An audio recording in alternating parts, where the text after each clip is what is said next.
ఈరోజు చాలా అద్భుతమైన రోజు. మన భీమవరంలో డయాలసిస్ కేంద్రం స్టార్ట్ అవుతుందని ఈరోజు పేపర్లో చూశాను. నేను చాలా హ్యాపీగా అనిపించింది. ఎందుకంటే మా స్కూల్లో ఒక టీచర్ ఉన్నారు.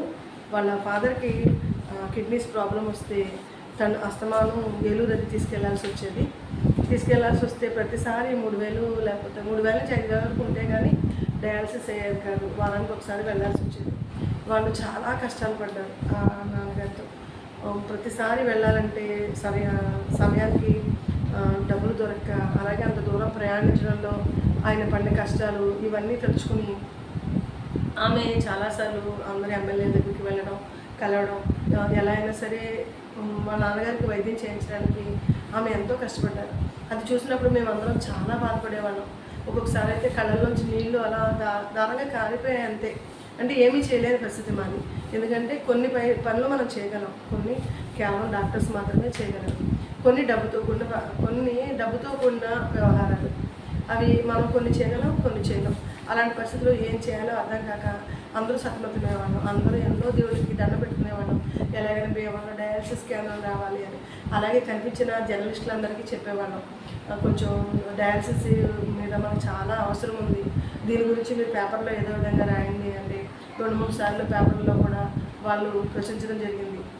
అలా మనసులో ఎప్పుడు భగవంతుని దేనికి వెళ్ళినా అందరూ డయాలసిస్ కేంద్రం రావాలని ప్రేయర్ చేసేవాళ్ళం. మన శివుడు కరుణించి మన సోమేశ్వర స్వామి అనుగ్రహం వల్ల మన ఎమ్మెల్యే అంజిబాబు గారు ఈరోజు పేపర్ చూశాను. ఇది నాకు వెంటనే నేను ఎప్పుడు అంటే మన స్కూలు పిల్లలు ఇలాంటివే తప్ప ఇలాంటి వ్యవహారం తొందరగా ఇలాంటి వీడియోలు ఎప్పుడు చేయలేదు. కానీ మనస్ఫూర్తిగా ఇంత మంచి పని మన భీమవరంలో జరిగినందుకు ఎంతోమంది పేషెంట్స్కి ఆసరాగా ఈ హాస్పిటల్ తయారైతే మనకి ఎంతోమంది పేషెంట్స్ వాళ్ళ కష్టాల నుంచి బయటకు వస్తారు, సులభంగా డయాలసిస్ చేయించుకుంటారు.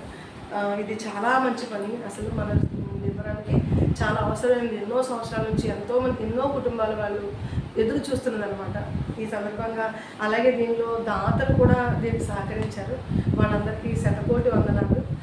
చాలా చాలా కృతజ్ఞతలు వాళ్ళందరికీ. మన భీమవరంలో ముఖ్యంగా చాలామంది మంచి వాళ్ళు ఉన్నారు.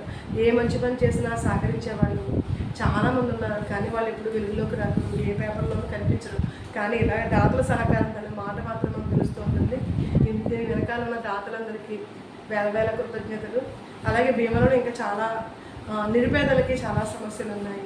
అలాగే ఏమాత్రం ఎవరికైనా ఒంట్లో పోకపోయినా వాళ్ళు ఖరీదైన వైద్యం చేయించుకోవాల్సి వస్తుంది. చిన్న ప్రాబ్లం వచ్చినా అన్ని వేలు లక్షలే కట్టాల్సి వస్తుంది హాస్పిటల్స్కి. చిన్న ప్రాబ్లం వస్తే ఇల్లు వాకిళ్ళు అమ్ముకుని మధ్యతరగతి వాళ్ళు నిరుపేదలు అయిపోతున్నారు. దీని మీద పెద్దలందరూ దృష్టి పెట్టాలి. అలాగే ఉచిత వైద్యం అనేది మనకి అందుబాటులోకి రావాలి. దీని మీద ఈ దాతలందరూ ఆలోచించాలి. ఈ సమస్య మీద ఇంత తొందరగా అంజిబాబు గారు స్పందించి దీనికి కార్యరూపం దాల్చినందుకు చాలా